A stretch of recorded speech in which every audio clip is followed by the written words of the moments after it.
Hey everybody, it's Rob from Flailthroughs. This is Gundam Battle Operation 2, and this is a guest video from NovaGundam, who is in the XS Gundam.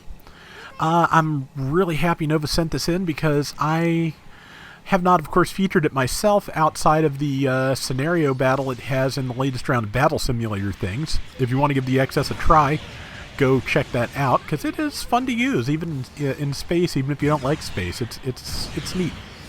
It has a lot of weapons. It has beam cannons. It has a beam smart gun, which it also has a reflector incom it can use to, make some fascinating bank shots. That's all automated naturally, but I mean, it wouldn't be a smart gun if it wasn't automated to do that. And it has the GPO3 downswing. So the XS is really growing on me because I did not like this design for a long time, but it just. Something about seeing it in motion is really changes things, and I think I've used it in one of the Gundam Versus games, possibly more than one.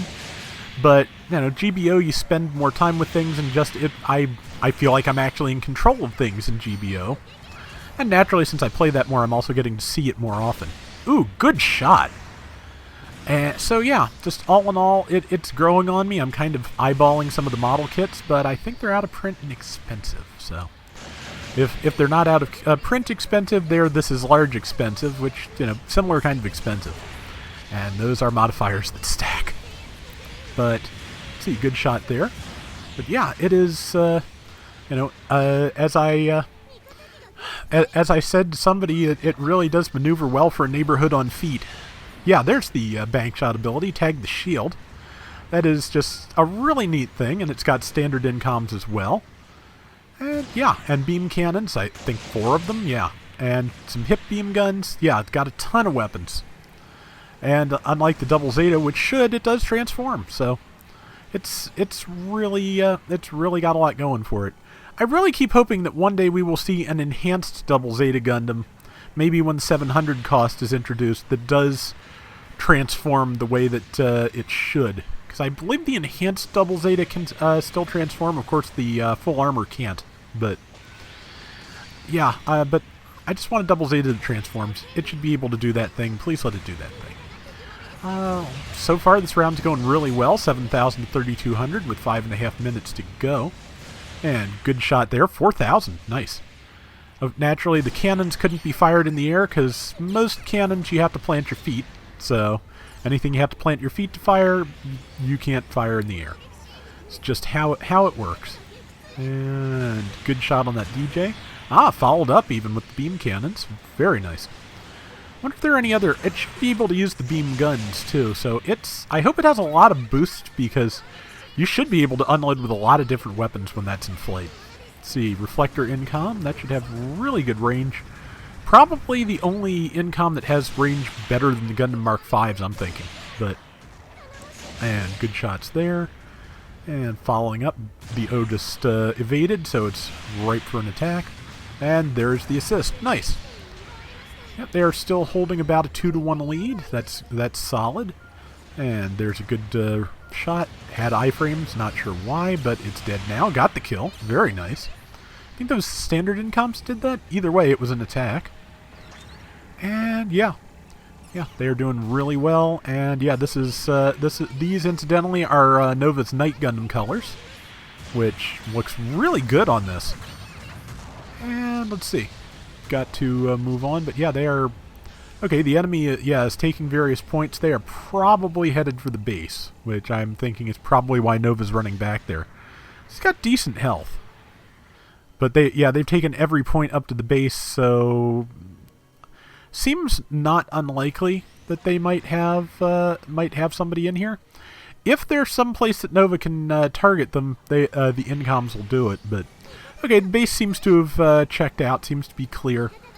That's something else I forgot to mention that when I was on E.G. Magnum's downtime at the hangar a few weeks back about GBO1, you used to get a warning when there were enemies near your base. And that sounds good in practice, because knowing that enemies are near your base is pretty great. But then you would be getting it constantly while you were fighting the enemies at your base, and it was the most annoying thing in the world. So it was kind of handy, but it's not something I miss. And let's see, 3 minutes left, and yeah, maintaining a 2-to-1 lead more or less, 13,000 to 7,200. And let's see, yeah, and Nova has done a lot of good damage, has not gotten killed yet, and yeah, it's made use of just about every weapon on this thing. So, very nice. And here's the reflector income. Let's see what kind of shot you can land with that. Oops, somebody's coming after him, so it's a good time to pull back. Good use of the beam guns there, and let's see, that is the Dovin Wolf, which is hard to stun, so that's not something you want to get too close to. Okay, that's probably going to be a death in a second. Downswing did not connect. Let's see, teammates, yep, there is the death, but again, they've still got a great lead, so still got a 7,000 point lead. Very good.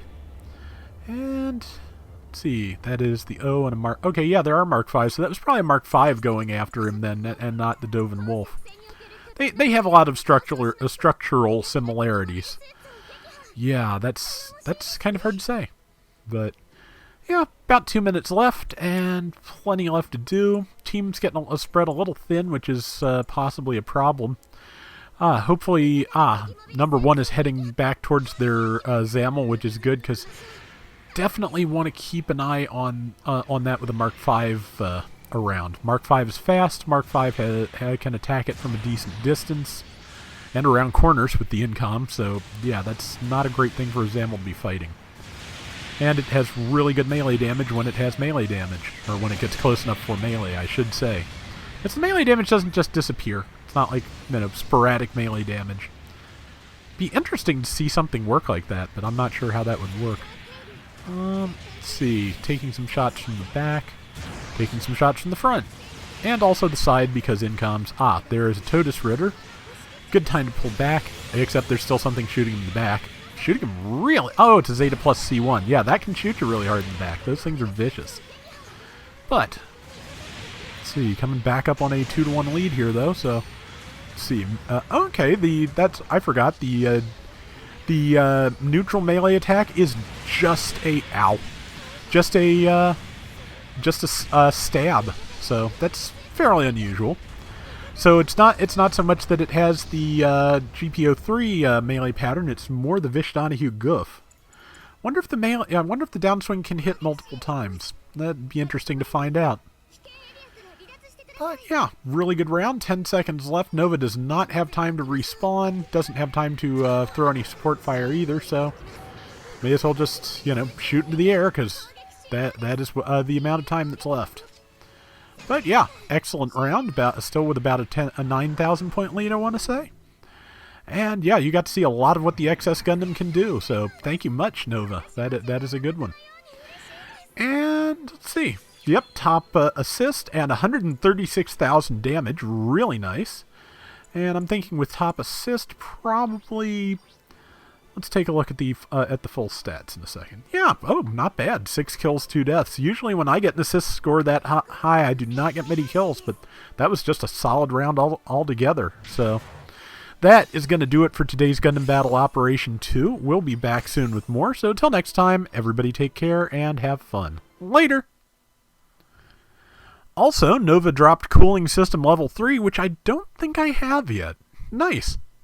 And lastly, Nova had a good moment in another round that he asked me to include at the end of this video, so here it is.